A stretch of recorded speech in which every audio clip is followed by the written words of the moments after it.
Donald Trump arrives in the Chinese capital carrying heavy files regarding trade, technology, and Taiwan, alongside the weight of an open war with Iran and a dual blockade in the Strait of Hormuz. This naturally raises energy prices and disrupts global markets. He sits before Xi, with the American holding the pressure cards and the Chinese holding the time to wait.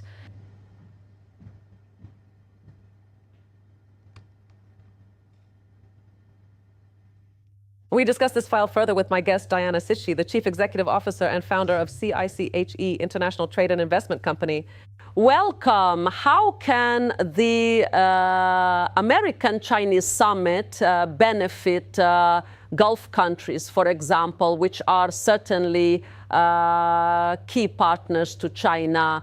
And what happened in Hormuz with the closure that hindered trade?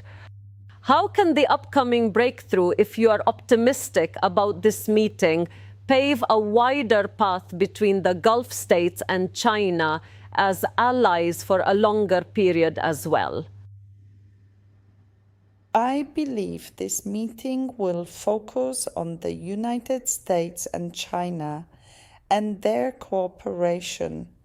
The United Arab Emirates and the Gulf states can benefit from this. For example, if we look at minerals, the rare minerals that are in China and are sold to the United States, and the Gulf Cooperation Council countries can benefit from this. They can buy hardware from China and software from the United States, and they could establish data centers, for example, here in the region. Are you optimistic about this summit at such a sensitive time, with the region in turmoil and uncertain about the continuation of projects and agreements due to the long war and the lack of an agreement so far? Are you optimistic on the economic and trade levels regarding this summit? I am always optimistic.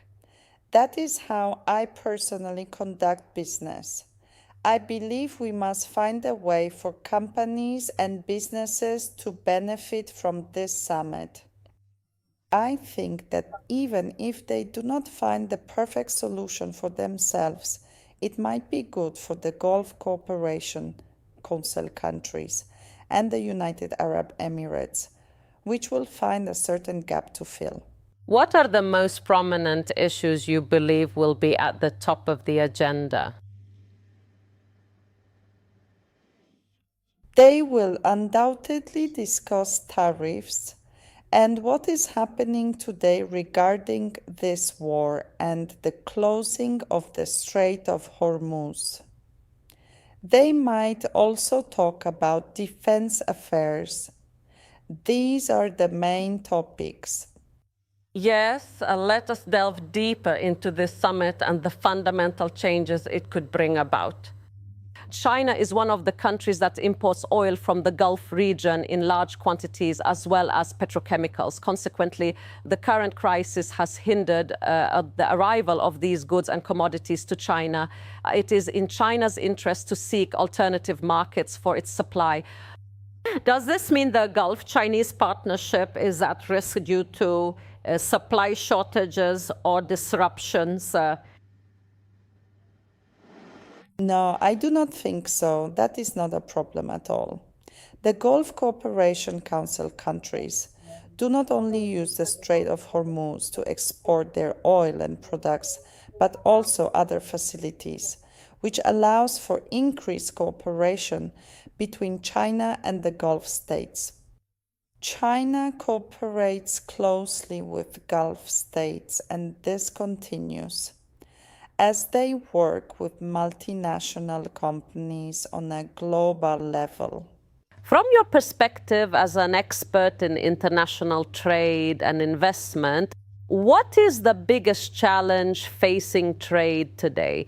Is it just tariffs, or are we dealing with costs, prices, shipping fuel, and timely deliveries? What is the biggest challenge today? The logistics side has been fraught with challenges lately, and the rise in prices significantly impacts the end user, meaning the customers and consumers. But I believe things will improve with these ongoing talks. Yes, this visit by Trump to China is his second. In his first term, he made a visit, and now, nearly 9 years later, he is making this second one. What will be different in the way discussions are held compared to that visit? It is truly difficult for us to predict what the results will be, and I cannot speak on this subject. Thank you, my guest, Ms. Diana Cichy, Chief Executive Officer and founder of CICHE International Trade and Investment. Thank you very much.